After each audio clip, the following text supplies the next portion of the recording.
I have Van's number. You want to call him?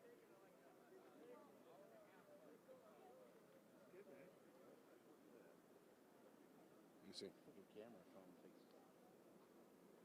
That's a good picture. My coat's a little Send it to lighter. him. I've held you. Yeah. Gary Pettis has this coat. He and I have a little talk tomorrow. Talk to Gary a little bit tonight. It's them. It's them? It's not you, it's me? Yeah. It's not me, it's you. It's not, Matt, it's what not would me. be your... It's not me, it's really you. We had everybody happy in the clubhouse tonight. Okay. All right. We good. Hey. Keep smiling. And I'll crank it. Yeah. Okay.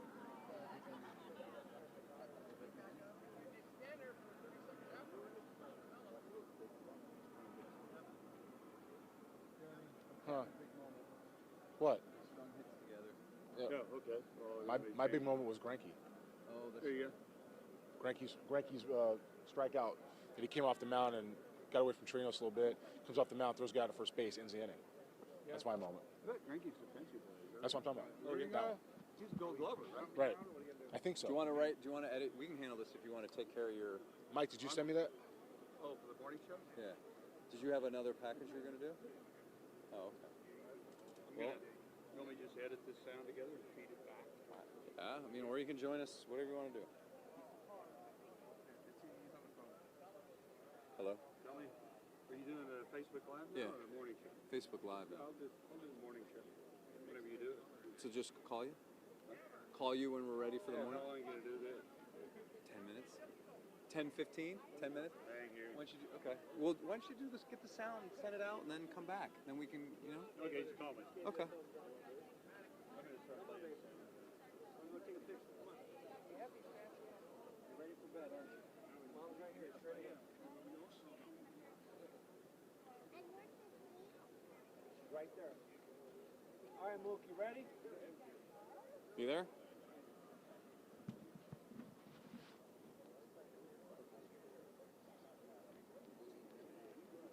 Okay.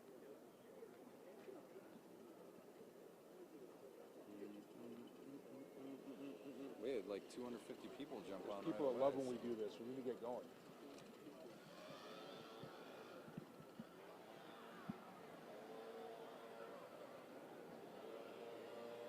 I'll give you a 10. How's that?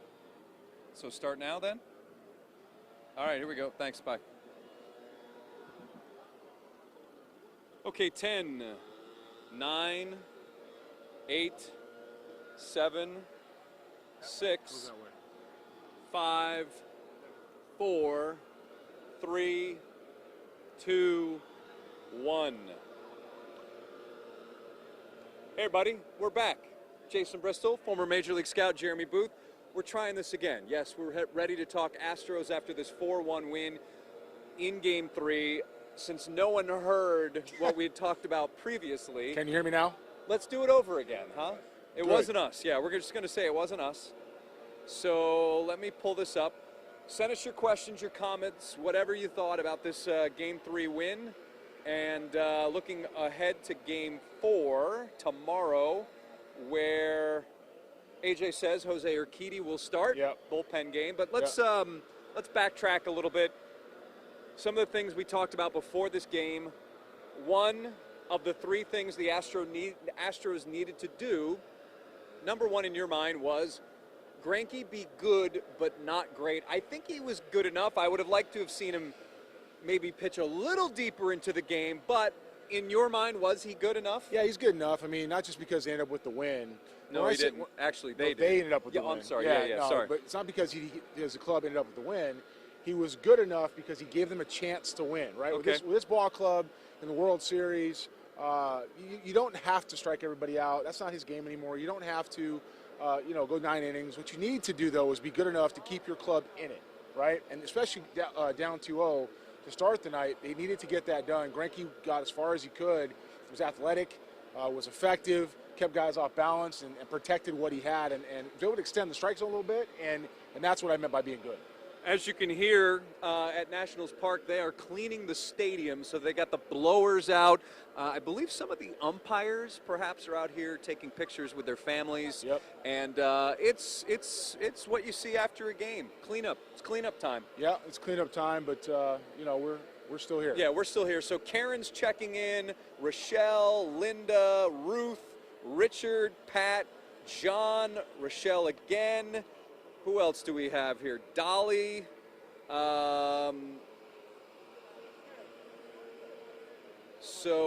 Rochelle. Yes, so we're good to go. Okay. Thanks everybody for checking in again. Former Major League Scout Jeremy Booth, Jason Bristol, send us your questions, your comments, whatever you want to talk about here as we are talking Astros here at Nationals Park. At number 2 of your top 3 things the Astros needed to do in Game 3, number 2 was capitalize with runners in scoring a position essentially, and they were better. I mean, the bottom of the order was better. How about that? Well, it's a team game, right? It's a team approach, and the Astros had left, you know, the state of Texas on the base paths the entire postseason. So to be able to execute, you know, in those situations and to have those type of things where you're not always having hit with 2 outs and have to get a hit, you know, at-bats can build on at-bats and put yourself in better situations from the beginning. The Astros did that tonight and scored some runs. All right, so I'm going to have you move the mic up just a little bit. All right. Because the blowers. All right, we'll get louder. Hey, people got to work, right? I get it. People got to work. How cold is it there? Michael saying, how cold is it there? We have these lightweight jackets. They're light. These are our standard issue. We actually saw one member of the Astros with a jacket very similar to this. Yep. So I think it was actually, we tweeted out, KHOU11, that it was warmer here than it is in Houston. So I think game time temperature was 64. Is that what they said? You got to remember, the blood right now inside is set to the temperature of Texas, which has been 194 until about 4 days ago. So, yeah, they're light jackets. It's about 55, 60 right now. So, and at number 3, to wrap up our top 3 things, number 3 was, and I took some creative liberties with this. I jazzed it up a little bit. You did. Bring better gloves. But Yeah. essentially what you were telling me was this team needed to play exceptional defense because the margin of error is very slim when you're down 0-2, and you figured there might be some traffic on the bases, and you need not to give the Nationals extra outs. You can't give them extra outs, especially when you're down 0-2. Yeah, you got to execute, and you can't give away outs. You can't give extra base runners. You can't make your pitcher work harder than he has to, right? You have to be as efficient and as effective as you can. That essentially means the routine play. It sometimes means a great play, but those routine plays feed into your confidence and your comfort zone, and then you're more apt to make the great play later on. So that had to get done, especially a guy like Greinke on the mound who's going to get you a lot of contact. Be able to get that done is important. I think we need to talk about the bullpen, Yeah. which was the bullpen was stellar. Yeah, they're good. I believe tonight was the first time that a bullpen in a World Series has not allowed an inherited runner to score since the 2008 Rays, or a runner in scoring position, I should say. I believe that was the stat that was tweeted out. AJ mentioned that when you've got these different types of arms coming out of the bullpen, in the order they came out, it really is difficult for the hitters. So you start with Greinke, and then you bring in Josh James. So you're going, 89 to 99? Yeah, Then you're going Josh James to Joe Smith, Joe I believe. Smith. Right. So you've got 99 over the top, and then you got 89 coming from the side, and Sure. then from Joe Smith, Will Harris, I should say. Will Harris. Right. Will Harris, Joe Smith, Yeah. and then you've got Roberto Osuna throwing 98. Do you believe he's correct in that analysis of perhaps why it worked tonight? Because those guys were at the top of their game, and basically what they bring to the mound really threw the Nationals off balance. I think that's baseball 101. Okay. And I say that because, different changing eye levels for a hitter keeps them uncomfortable, and different velocities and changing the strike zone and doing what these guys do. They all have different strengths, they all have different weaknesses, but if you're able to change looks that often and guys be that effective, it's going to help every single time the next guy takes the ball. Checking in, Melissa is hearing us over the blowers. That's good to hear. Wow. Jorge says, go Stros, bring it home. Michael, no rain tomorrow right during Game 4. There is some weather. I haven't checked the most up-to-date weather forecast, but yes, there is some weather coming into the D.C. area. Rochelle says they played like they wanted it tonight. Wow, did you see that bug go flying by us? Right there. Man. Anyways, they played like they wanted it tonight. They did good and brought home a win. Bregman needs to get his bat going. That has been a massive storyline, not just amongst members of the media, but on the broadcast. Who would have thought that he would have had this kind of struggle this deep into the postseason, bringing home runners in scoring position? What have you seen in Bregman's at-bats that, I don't want to say alarms you, but perhaps could be the source of what's going on with Alex Bregman? Well, poor pitch selection first and foremost. And when you're swinging at bad pitches or taking pitches you should hit, it tells me you're not seeing the ball and you're uncomfortable in the box, right? If you're uncomfortable in the box, comfortable in your own skin, production's not going to happen. You just have to work your way through that. Unfortunately for Alex Bregman, it's happening right now. It's not something anybody would see, anybody would expect. It's not indicative of what he is as a hitter. But, again, with a maximum of 4 games left to play, you'd like to have him doing what we're accustomed to having him do, especially behind, Springer, Altuve, and Brantley in the lineup. Dolly says, how are the fans there better than New York? Well, first of all, They're different. Well, Baby Shark is what they do. Baby Shark. It's a different atmosphere. I'm hesitant to condemn any fan base. What I will say is that it's different. It was fun. It was light. Yeah, and this is the first World Series game here in how many years, Jason? 83. 83 years. So they're going to be excited. They were into it. They're not throwing things at people. They're very friendly. They were fun to be around. So the fans brought it. Both teams felt it. They'll do it again tomorrow. Yeah, I think the fans were very respectful. Not a lot of Astros fans, but a lot of red here. But I thought the fans very respectable here, and I think they did a good job supporting their team. Sure. And not becoming a storyline when the World Series comes to D.C. Sure. James has a very interesting thing. What he just mentioned. We'll see. Rochelle says, looks like they started clearing out before the game ended. Not as bad as Game 2 back at Minute Maid, who, the fans really cleared out before that one ended.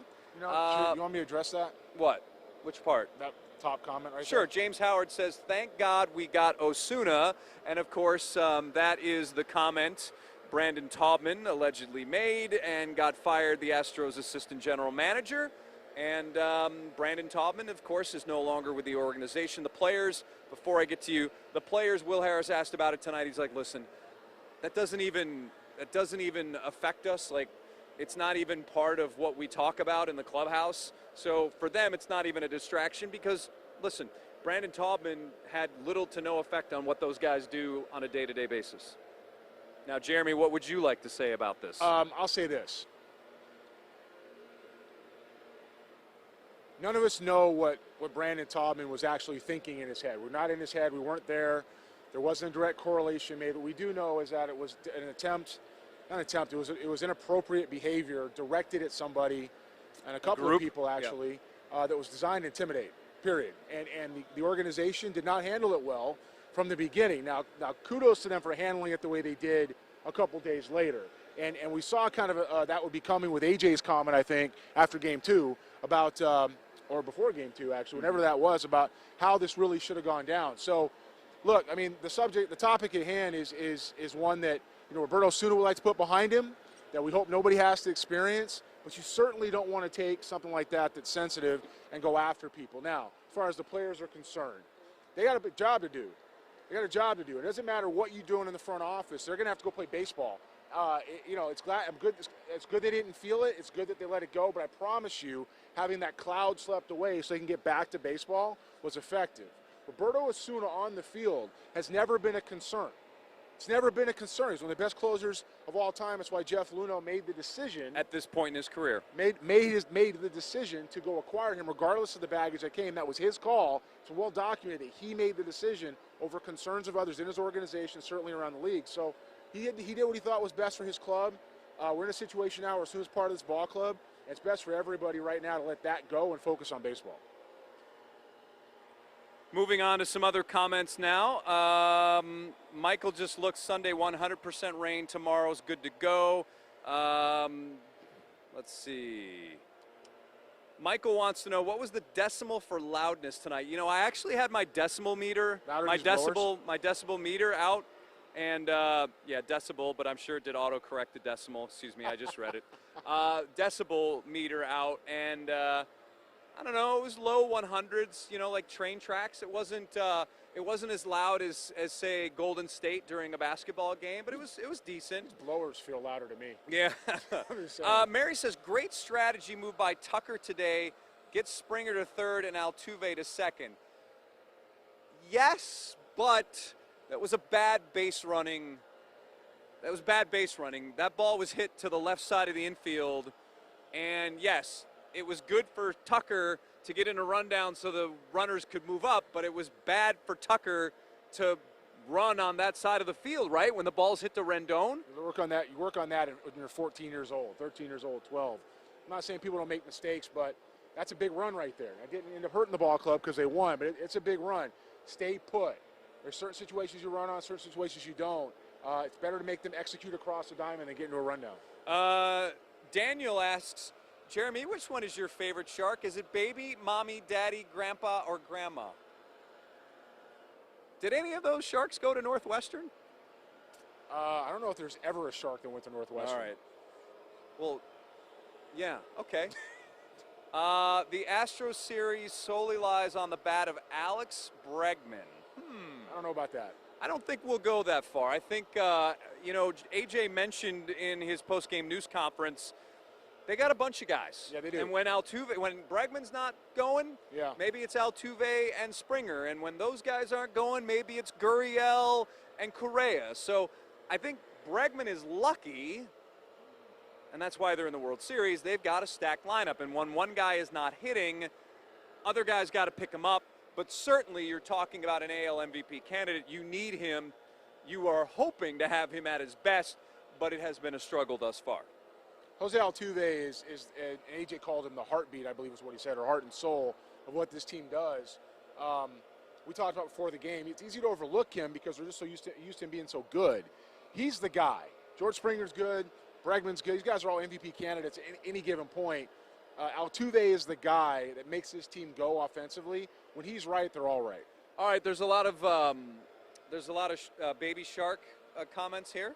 So I think maybe now is about the time to end this. Renee says mommy shark would be your favorite shark. All right, for Jeremy, I'm Jason. Once again, Astros take Game 3 4-1. It's now a 2-1 series. The Astros in one game have cut the Nationals series lead in half. The folks in Houston are happy. And now a bullpen day on Saturday in Game 4. Absolutely. Real quick, what do you expect?